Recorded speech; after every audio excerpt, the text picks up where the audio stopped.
अंशांश आवेश कला पूर्ण आणि परिपूर्ण अवतार. यापैकी या दोन अवताराचा आपल्याला आजच्या दिवशी विचार करायचा असतो. एक पूर्ण अवतार आणि परिपूर्ण अवतार.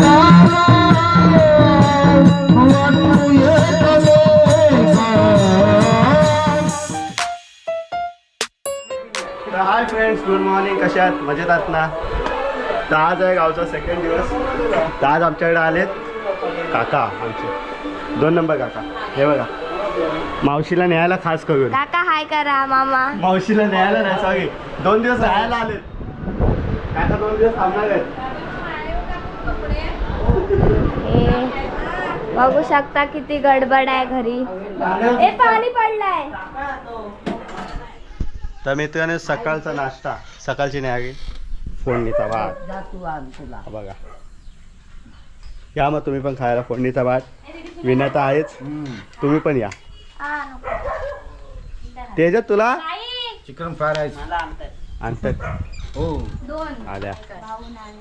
मला नको आहे. कुक कुक फोटो काढते ती नकोच हॉटेल मॅनेजमेंट केलं. मित्रांनो, इथं स्टेटस साठी चालू आहे, स्टेटस ठेवायला. नदीवरती नाश्ता आला काय? नदीवरती नाश्ता. हे सूरज देवा. चला. तुम्ही कशाला घेता? तर नमस्कार फॅमिली, कशा आहात? मजेत आहात ना? तर आता निघालं पुन्हा मंदिरात. तर बघत आता नाश्ता वगैरे करून सगळ्यांचं झालं आहे. रात्री उशीर झाला झोपायला, 3 वाजले. तर आज मॉर्निंगला पण उठायला लेट झाला. मग नाश्ता वगैरे झाला, फ्रेश झालो आहे आणि आता चालू आहे वापस मंदिरात.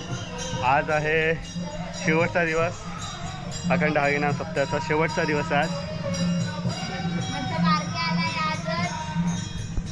तर इकडे बघा कोण आलं आज. काल टाइम नाही भेटलं म्हणून आज आले. म्हणजे हजेरी लावले, बोलायला नको, आलं नाही म्हणून. चल तिथं म्हणजे का बघा मामा.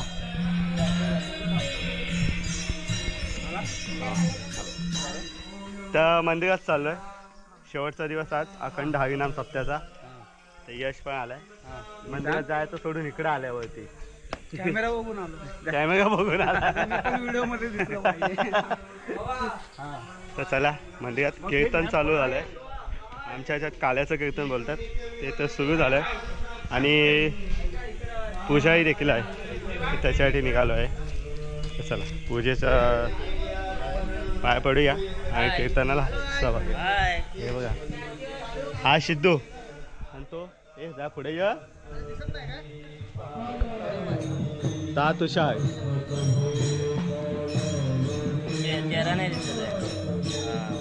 माझ्या दादाच्या चॅनलला सबस्क्राईब करा आणि फॉलो करा आणि लाईक करा. चला मग खाली नाही आता. चला जाऊया खाली मंदिरात. हा बघा कोण दिसला. Hi, hello, good bye, tata, bye bye. मेले आत्ता आलोय. टाटा बाय बाय कुठं करतो लगेच. किरण आणि हा कोण? ओके. हा कोण आता? हा राजेश जाधवांचा मुलगा. हो तरी पुतण्या बोल माझा. माझा पुतण्या. तांब बघतोय. आम्ही बघतो. चल नक्की आलोय मंदिरात. आणि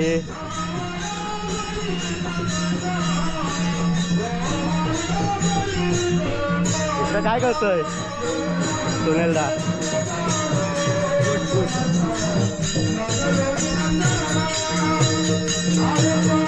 हवा निघला.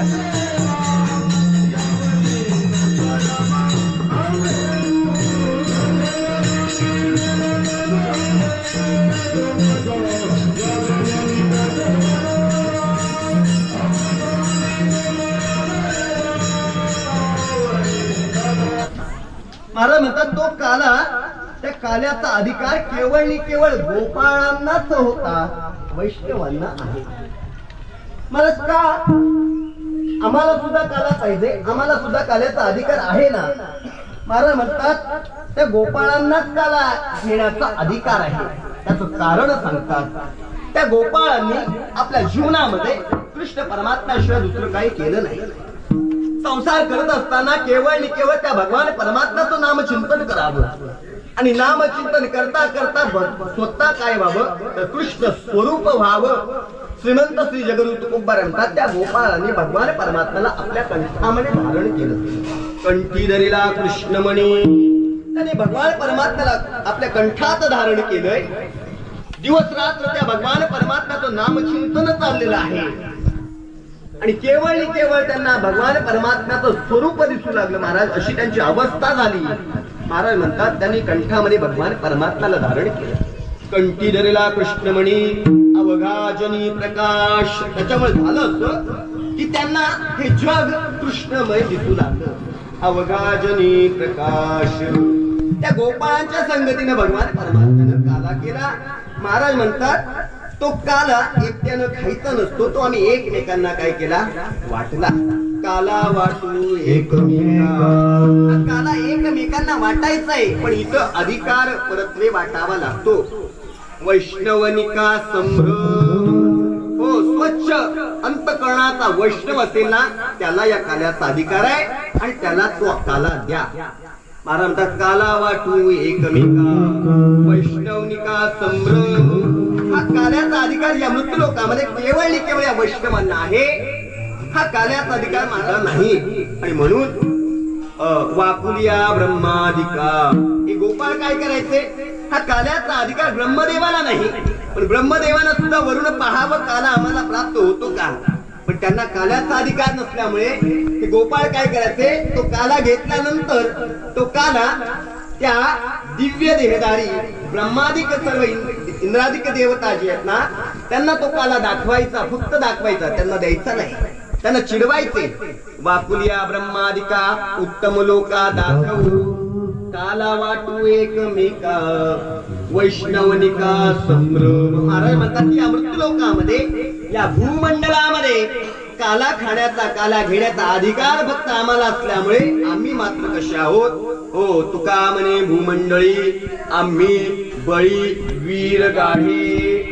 काला वाटू एकमेका वैष्णवनिका संभ्रम. अभंगाचा सरळ सोपा धावता भावार्थ आपल्या समोर मांडण्याचा प्रयत्न केला. विठ्ठल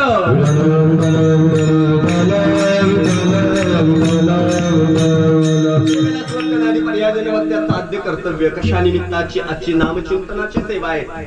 आपल्या सर्वांना ज्ञात आहे तरी त्याचं सांगणं आद्य कर्तव्य ठरतं. या न्यायाने आज दापोली तालुका पन्हाळे दुर्ग हे गाव गावातील गंगावाडी वाडीतील चालू असलेला हा 1.5 दिवसाचा अखंड हरिनाम सप्ताह आणि या सप्ताहातील आजची शेवटची प्रसादाची नामचिंतनाची सेवा म्हणजे काल्याची सेवा. आपल्या सर्वांच्या कृपा आशीर्वादानं तसेच स्वानंद सुखनिवासी सद्गुरू यशवंत महाराज अडांगळे उर्फ आपण ज्यांना सर्व प्रेमाने बाबा म्हणतो, बाबांच्या कृपा आशीर्वादानं तसेच वैकुंठवासी बाबू गंगाराम जांभळे तसेच वैकुंठवासी रामचंद्र जानू राऊत यांच्या कृपा आशीर्वादानं तसेच आमचे हरिभक्तीपरायण आमचे जाधव बाबा आहेत. बाबांच्या कुशल अशा मार्गदर्शनाखाली चालू असलेला अखंड हरिनाम सप्ताह आणि या सप्ताहातील आजची शेवटची म्हणजे काल्याची सेवा आहे, प्रसादाची सेवा आहे. आणि आजची प्रसादाची सेवा पूर्वपार आजचं 31वं वर्ष आहे.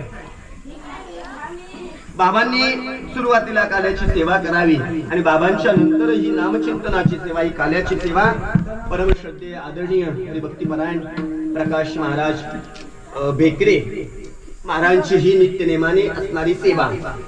माझं महत् भाग्य आहे, गेल्या वर्षी मी पहिल्यांदाच या सप्ताहाला आलो होतो. माहिती होतं गंगावाडीमध्ये नामचिंतन चालतं, पण येण्याचं भाग्य काय माझ्या वाट्याला नव्हतं. पण गेल्या वर्षी प्रथमतःच आलो. गेल्या वर्षी जी काय सेवा करता आली या देहानं ती सेवा करण्याचा प्रयत्न केला आणि कदाचित मला असं वाटतं ती सेवा बाबांपर्यंत पोहोचली. आणि म्हणून आजची ही काल्याची सेवा, कारण काला अत्यंत दुर्लभ आहे आणि दुर्लभ असणारी सेवा माझ्यासारख्या पामराच्या वाट्याला येणं खरंच माझं परम भाग्य आहे. घडलं असं की नेमकं आजच्या दिवशी प्रकाश महाराजांना कुठेतरी त्यांची सुद्धा नित्यनेमाची सेवा आणि ती त्यांना टाळता आली नाही. म्हणून त्यांचा प्रयत्न असा होता की निरोप इथपर्यंत पोहोचवावा, पण निरोप कोणापर्यंत पोहोचावा तर सचिन महाराजांपर्यंत पोहोचवावा. पण योगायोगानं त्यांचा काही फोन लागला नाही, पण लागला माझा फोन आणि मला सांगितलं तुम्ही कळवा तेवढं. आणि बोलता बोलता असा विषय आला की सकाळी मी काल्याचीच सेवा करून घरी आलो होतो. महाराज म्हणाले तुम्ही काल्याची सेवा करता, मग काय हरकत नाही, तुम्हीच ते सेवा करा. मी म्हटलं आता तिकडे आधी तुम्ही कळवा. मग त्यांच्याकडून निरोप आला की आपण बघू, खरं पाहता माझा अधिकार नाही या ठिकाणी काल्याची सेवा करण्याचा, पण आपल्या सर्वांच्या कृपा आशीर्वादानं आपल्या सर्वांच्या प्रेमानं आजची ही नामचिंतनाची सेवा माझ्यासारख्या पामराच्या वाट्याला विठ्ठल.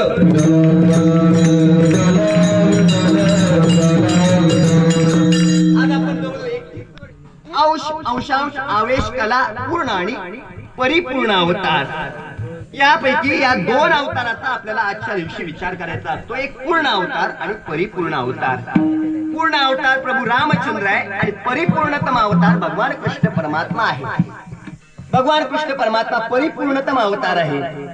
प्रभू रामचंद्राचा विचार केला तर प्रभू रामचंद्राचं हे जीवन आहे ना, हे चरित्र आहे, हे आचरणीय आहे. त्याचं आपण आचरण करू शकतो, कारण एक बाणी, एक वचनी, एक पत्नी, मर्यादेच्या पलीकडे भगवान प्रभू रामचंद्र कधी गेले नाही महाराज. पण त्यांनी मर्यादेत राहिलं म्हणून मर्यादेमध्ये आपल्याला जगता येतं. पण आम्हाला प्रभू रामचंद्राचं चरित्र आचरण करण्याकरता आहे, त्याचं आम्ही आचरण करावं.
अवघाजनी प्रकाश काला वाटू एकमेका वैष्णवनिका संभ्रम वाकुलिया ब्रह्मादिका उत्तम लोका दाखवू काला वाटू एकमेका वैष्णवनिका संभ्रम तुका म्हणे भूमंडळी आम्ही बळी वीर गाडे काला वाटू एकमेका वैष्णवनिका संभ्रम यथामती यथावकाश.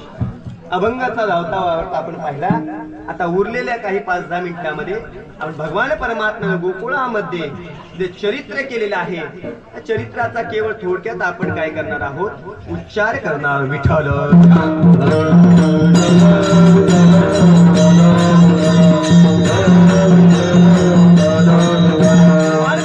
गोकुळामध्ये जेवढं चरित्र केलंय, रात्री 12 वाजता भर पावसामध्ये त्यावेळेला यमुने मातेला काय आलेला आहे, पूर आलेला आहे महाराज. अशा अवस्थेमध्ये भगवान परमात्म्याला वसुदेवानं टोपलीमध्ये ठेवलं आणि भगवान परमात्म्याची लीला आहे महाराज. त्याचं काय करतुम अन्यथा करतुम सामर्थ्यवान भगवान परमात्मा. सगळे दरवाजे उघडले गेले, कारागृहातले जेवढे सेवक होते ते सगळे निद्राधिस्त झाले आणि मार्ग मोकळा केला भगवंतानं वसुदेवाला जाण्याकरता.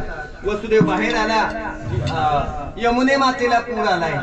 यमुने मातेला ठरवलं भगवान परमात्मा आलाय, मला दर्शन पाहिजे.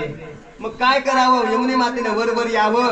आता भगवान परमात्मा ज्या वेळेला पाणी अत्यंत वसुदेवाच्या नाकापर्यंत आलंय महाराज, तेव्हा भगवंतानं आपला पाय बाहेर काढावा, अंगठ्यानं दर्शन द्यावं, यमुने मातेनं शांत व्हावं, मार्ग मोकळा करावा. अशा पद्धतीने वसुदेव गोकुळामध्ये आले.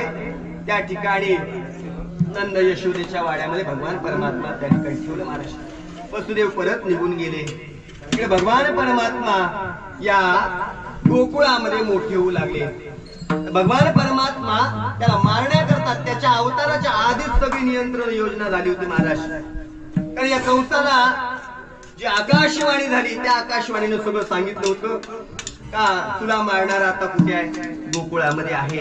मग तसं त्याने गोकुळामध्ये या भगवान कृष्ण परमात्म्याला मारण्याकरता अगदी 6व्या दिवशी भगवंताला मारण्याकरता पुतना मावशी आली. पुतना मावशीने भगवान परमात्म्याला मारण्याचा विडा उचलला. आपल्या स्तनामध्ये तिने विष घेतलं महाराज. सुंदर असं रूप धारण केलं आणि भगवंताला मारण्याकरता ती गोकुळामध्ये आली. येत असताना मात्र 6 दिवसाच्या आतील जेवढी बालकं होती त्या सगळ्याचा वध करत करत आली महाराज. यशोदे मातेच्या ठिकाणी आली. तिनं पाहिलं, यशोदे अगं तुला बाळ झालं, मला बोलावलं नाही. यशोदे मातेला काय ओळखता आलं नाही, पण ती जवळ आली. दाखवतोय तुझं बाळ म्हणून भगवंताला जवळ घेतलं आणि यशोदेचा डोळा चुकून त्याला आपल्या पदराआड घेतलं आणि आपल्या स्तनातलं विष पाजू लागली पुतना मावशी. आता भगवान परमात्मा आहे तो विष प्राशन केलं, रक्त प्राशन केलं, जीव प्राशन केला आणि मग मात्र ती तडपडू लागली. भगवान परमात्म्यानं त्या पुतना मावशीला साई जथा मुक्ती दिली, तिला मुक्त केलं महाराज.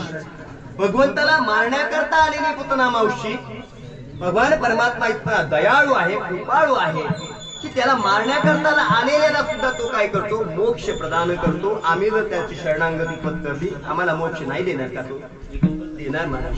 पण त्याला आपल्या हृदयाशी लावलं पाहिजे. पुतना मावशी मारायला जरी आली तर पुतना मावशीने एक केलं होतं, त्या भगवान परमात्म्याला आपल्या हृदयाशी लावलं होतं. आम्ही तेच चूक करतो.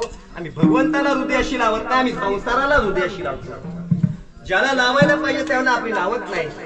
संसाराला हृदयाशी लावलं, त्या संसाराचं स्वरूप प्राप्त झालं. संसार दुःखमूळ, आमच्या वाट्याला दुःख आहे.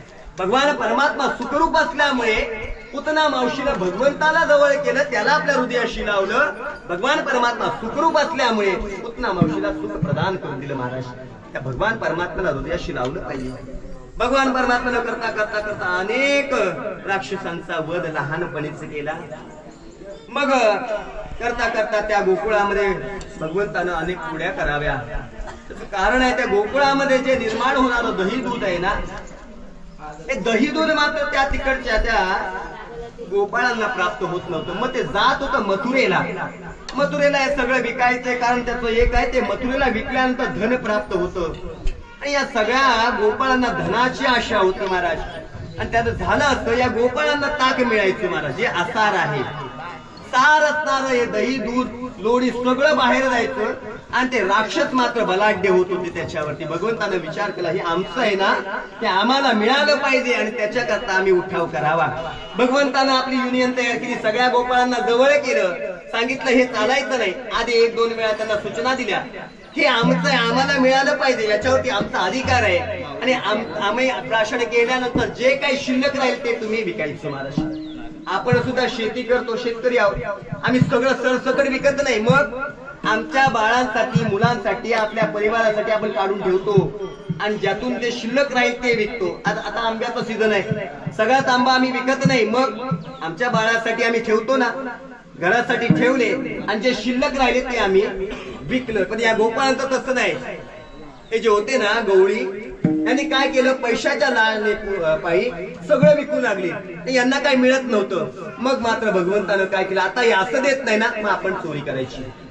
आपलंच आहे, आपल्या घरातलं घ्यायला काय चोरी तोडी आहे का? आणि ते भगवान परमात्म्यानं निर्माण केलेलं आहे महाराज. ज्याचं आहे त्यानं घेतलं, त्याला चोरी म्हणता येत नाही महाराज. पण एक लीला आहे भगवान परमात्म्याची.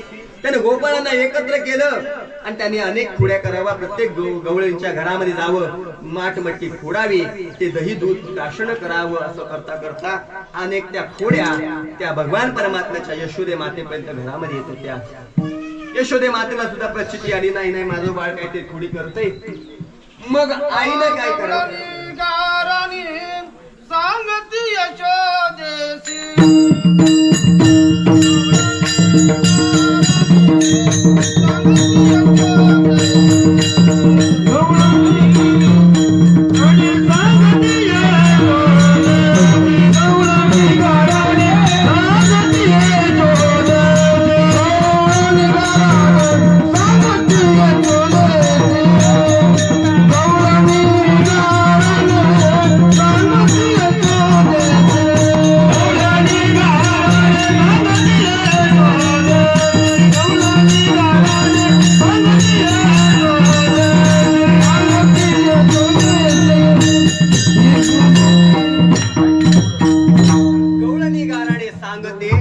यशोदेसी.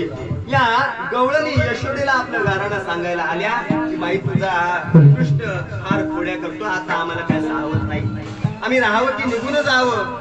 त्यावेळेला मात्र यशोदे मातेने ठरवलं, आता याला काय आपल्या गावात ठेवायचं नाही, याला शाळेत पाठवायचं. त्यावेळेची शाळा गोधनी तारावया जातो सारंग पाणी. त्याला राणामध्ये पाठवलं. भगवान परमात्म्यानं तिथं आपली युनियन घेऊन गेले महाराज. भगवंतानं तिथं जावं, गायींना चारायला सोडावं. आणि या गोपाळांच्या संगतीने भगवान परमात्म्यानं त्या ठिकाणी अनेक प्रकारच्या लीला केल्या. त्या ठिकाणी वेगवेगळे खेळ खेळू लागले भगवान.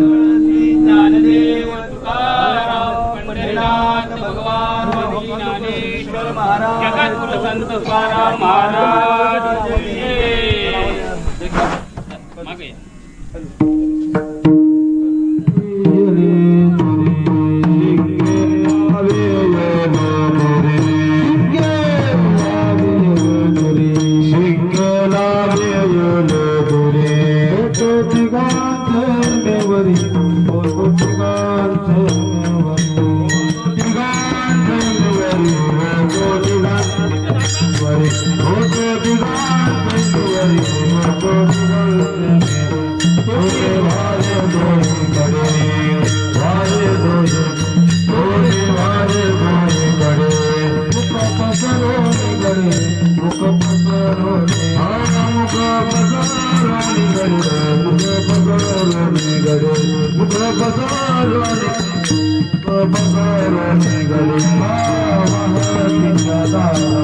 मी तुझा दास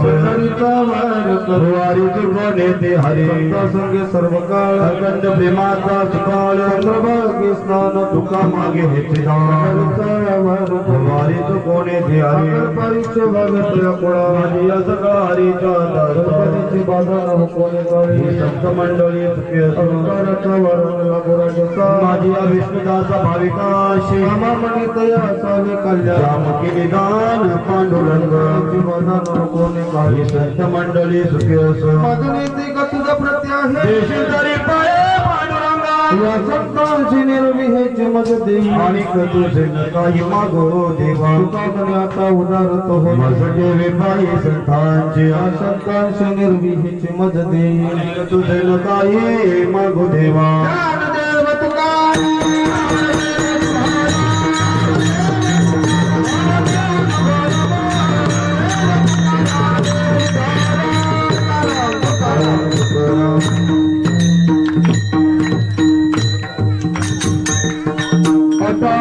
आत्मके देवे वाक्याने दोषावे मज द्यावे फसवावे दान हे कळांचे व्यंकटे सांडो या सत्कर निरती वाढो परस्परे पडो मैत्र जीवांचे कोणते तिमी जावो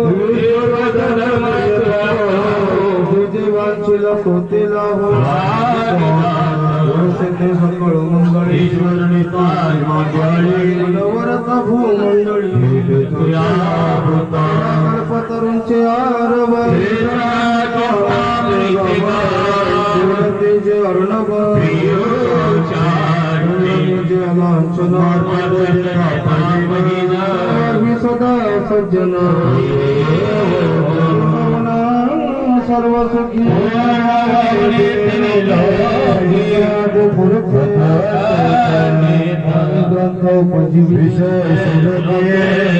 दृष्ट विजयी विश्वेश्वर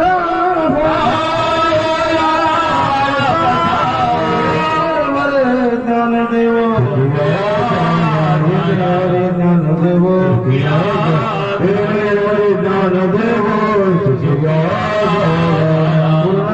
पूर्ण केला घर आले कृपाळले सांभाळले अनाथ घर आले कृपाळ केला निळा पावन घर आले कृपाळ श्री अनंत मधुसूदना जगव्यापक जनार्दना सकळ देवादिदेवा महानुभव चक्रधरा विश्वंभरा सहस्रपादा सहस्रकरा कमलनयना कमलापती मोहना मदन मूर्ती अगाय सगुणा निर्गुणा वसुदेव देवकी नंदना तुकाला लोटांगणी करी तसे विनवणे सकळ देवा महानंदा महानुभवा कुंडली कमलधारी विठ्ठल ज्ञानदेव पंढरीनाथ भगवान मौली ज्ञानेश्वर महाराज की जय जगद्गुरु तुकाराम महाराज देवी छत्रपती शिवाजी महाराज धर्मवीर संभाजी महाराज जय श्रीराम